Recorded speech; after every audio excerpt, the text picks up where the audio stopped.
वन्दे ब्रह्मपुराधिपं श्रीसहजा नन्दं च मूलाक्षरम्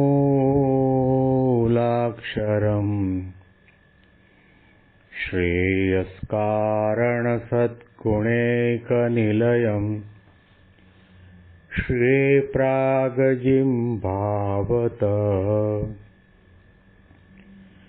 ब्रह्मोपासनधारकं गुरुहरिं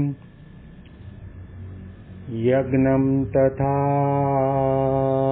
योगिनं प्रीत्येवं प्रमुखं महन्तमनिशं श्रीजीस्वरूपं मुदा મહિમાનો મહિમા પ્રવચન માળામાં આજે 17મી સપ્ટેમ્બર 2025 બુધવારના દિવસે એકાદશીના પરમ પવિત્ર દિવસે તમામ સંતો હરિભક્તોને મારા સાષ્ટાંગ પ્રણામ. જય સ્વામિનારાયણ. હેપી હેપી વચનામૃત દ્વિશતાબ્દી મહોત્સવ. હેપી હેપી પ્રમુખ સ્વામી મહારાજ શતાબ્દી મહોત્સવ. ભગવાન સ્વામિનારાયણના 273 વચનામૃતો અદ્ભુત વચનામૃતો છે. મહારાજે આધ્યાત્મિક ક્ષેત્રના જેટલા શાસ્ત્રો છે એ તમામ શાસ્ત્રો રૂપી સાગરને વચનામૃત રૂપી ગાગરમાં ભરી દીધું. આમાં એકાંતિક ધર્મની વાત આવે, સંતના મહિમાની વાત આવે, સાધનાની વાત આવે, ધ્યેયની વાત આવે, નિર્વાસનિક થવાની વાત આવે, છેલ્લો જન્મ કરવાની વાત આવે, ભગવાનના મહિમાની વાત આવે, બ્રહ્મ અને પરબ્રહ્મના મહિમાની વાતો આવે, જીવેશ્વર માયાની વાતો આવે.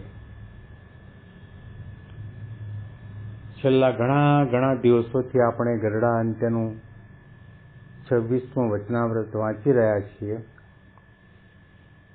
સંતનો અતિ અપાર મહિમા કયો અને એવા સંતની તમે સેવા, પૂજા, ભજન, ભક્તિ ભગવાનની પેટે કરો જો તમારે કલ્યાણ જોઈતું હોય તો. ત્યાર પછી મહારાજે અંતિમ ભાગમાં આધ્યાત્મિક માર્ગના કોઈ પણ સાધક સંત કે મુમુક્ષુના જીવનની અંદર જો અહંકાર હોય અથવા દંભ અને કપટ હોય, મહારાજ કે એ અમને જરા પણ ગમતું નથી ને એ લોકો ગમતા પણ નથી. પછી વળી શ્રીજી મહારાજે કૃપા કરીને એમ વાર્તા કરી છે, અમને અહંકાર ન ગમે તે અહંકાર ભક્તિપણાનો હોય, ત્યાગપણાનો હોય, વૈરાગ્યપણાનો હોય, બ્રહ્મપણાનો હોય, સમજણનો હોય, વર્તમાન પાળ્યાનો હોય, એ રીતનો જે અહંકાર તે અમને ન ગમે અને દંભ ન ગમે. તે દંભ શું? તો પોતાના હૃદયમાં ભગવાનનો નિશ્ચય, ભક્તિ અને ધર્મ તે થોડા હોય અને બીજા આગળ પોતાની મોટે વધારે સારું ઉપરથી તો તેને બહુ જણાવે તે ન ગમે. મહારાજને નિશ્ચય ગમે છે, મહારાજને ભક્તિ પણ ગમે છે, મહારાજને ધર્મપાલન પણ ગમે છે, પરંતુ પોતાની મોટપ વધારવા માટે થોડું હોય એને વધારે પ્રમાણમાં કઈ બતાવે. મહારાજ કે એ દંભ કહેવાય, એવો દંભ અમને ગમતો નથી. જીવ પ્રાણી માત્રનો એવો સ્વભાવ છે, દેખાડો કર્યા વગર રહી શકે નહીં. ખિસ્સામાં ફદિયું ના હોય પણ જાણે પોતે લાખો ને કરોડોપતિ હોય એવી મોટી મોટી વાતો કરતો હોય, એવો દેખાડો ને દંભ કરતો હોય કે અમારે તો આટલા બંગલા છે ને આટલા એકર જમીન છે ને અહીંયા આગળ અમારો ધંધો ચાલે છે ને આટલા પેટ્રોલ પંપ છે, આટલી મોટલ અને હોટલ છે, 3 ટાઈમ ખાવાનું મળતું ન હોય તો પણ સમાજની અંદર સારો દેખાવા માટે આવી દંભભરી વાતો અને દંભ ભર્યા વચનો કહેતો ફરતો હોય તો સમાજના લોકોને પણ ગમતું નથી અને સંત અને ભગવંતને તો જરા પણ ગમતું નથી. મુખ્ય મુદ્દો મહારાજે કહ્યું કે અમને અહંકાર ન ગમે. દંભના પાયામાં પણ અહંકાર છે. અહંકાર દંભનું બીજું સ્વરૂપ લઈને આવે છે. અહંકાર છે એટલા માટે દેખાડો કરવાનું મન થાય છે. અહંકાર છે એટલા માટે નથી છતાં પણ જણાવવાનું, બતાવવાનું, દેખાડવાનું મન થાય છે. અને માણસના કે સંત સાધકના જીવનમાં દંભ ક્યારે આવે છે કે એ વ્યક્તિ ભગવાન પુરુષોત્તમ નારાયણને 100% અંતર્યામી જાણતી નથી. જો અંતર્યામી જાણતી હોય અને એમ સમજતી હોય તો ભગવાન મારી સાથે છે, ભગવાન મને જુએ છે, ભગવાન મને સાંભળે પણ છે, ભગવાન મારાથી એક તસ્સુ એક ક્ષણના માટે પણ જુદા નથી. જો આવો વિચાર હોય તો પછી દંભ કરવાનો સંકલ્પ પણ ન જાગે. રવિવારની સભાની અંદર જાહેરાત કરી હોય કે આવતા રવિવારે પૂનમ છે અને આપણે બધા હરિભક્તોએ સમૂહ પૂજામાં આવવાનું છે અને સમૂહ પૂજાની અંદર પૂજાના જે વસ્ત્રો એ ધારણ કરવાના છે, આપણે એનું ફોટોગ્રાફી કરવાની છે, વિડીયો ઉતારવાનો છે અને આપણે એ સમૂહ પૂજામાં જોડાઈએ. માઇક ઉપરથી જે સૂચના આપી હોય તે પ્રમાણેના વસ્ત્ર પરિધાન કરીને આપણે પૂજા કરવા માટે બેસીએ. મને લાગે છે જિંદગીમાં પહેલી વખત આવી રીતની પૂજા થાય, માળા થાય, ધ્યાન થાય, માનસી થાય, દંડવત થાય, પ્રદક્ષિણા થાય. એની એ વ્યક્તિ પોતાના ઘરની અંદર રૂમમાં કે પૂજા રૂમની અંદર પૂજા કરવા માટે બેસે ત્યારે જોજો એટલે ખ્યાલ આવશે. આપણામાં આપણી જાતને પૂછવાની જરૂર છે કે કેટલા પ્રમાણમાં દંભ છે. સમૂહમાં જેવી રીતે માળા, પૂજા, ભજન, ભક્તિ થાય છે એવા એકાંતમાં થાય છે ખરા? ભાગ પારા પારો આવ્યો, તારા પછી મારો વારો, ભાગ પારા પારો આવ્યો. હાવડા એક્સપ્રેસની માફક માળાનો 11 નિયમ હોય તો 11 માળા કરે છૂટકો. ધ્યાન કર્યું ન કર્યું, પ્રદક્ષિણા કરી ન કરી, દંડવત કર્યા ન કર્યા, શિક્ષાપત્રી, સત્સંગ, દીક્ષાના શ્લોક વાંચ્યા ન વાંચ્યા, ઠાકોરજીની મૂર્તિઓનો ચરણ સ્પર્શ કર્યો ન કર્યો, પ્રાર્થના કરી ન કરી, તરત જાણે પાનનું પડીકું હોય એવી રીતે પૂજાને વાળીને મૂકી દઈએ છીએ અને મનમાં સંતોષ માનીએ છીએ અને કહેતા ફરીએ છીએ કે અમે તો પૂજા કર્યા વગર પાણી પણ ન પીએ.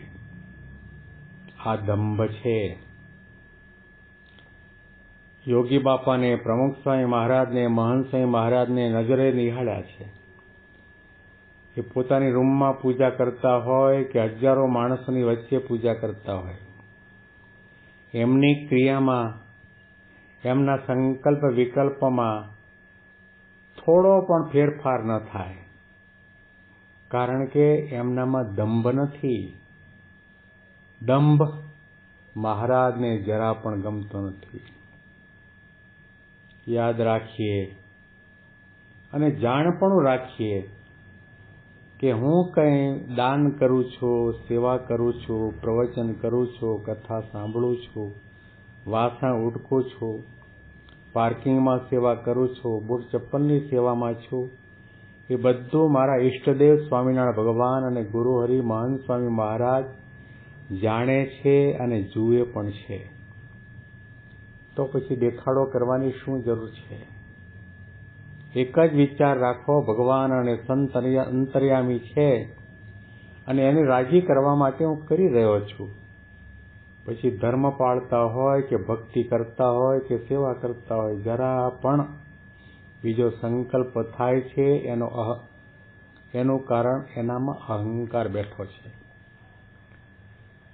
અને પોતાને અને ભગવાનને જે અભેદપણે ભજે તે ન ગમે. પોતે ભગવાન થઈને પૂજાય, હું પણ કંઈક છું, મેળે માવજીભાઈ થઈ જાય, એ પણ મહારાજ કે અમને ગમતું નથી.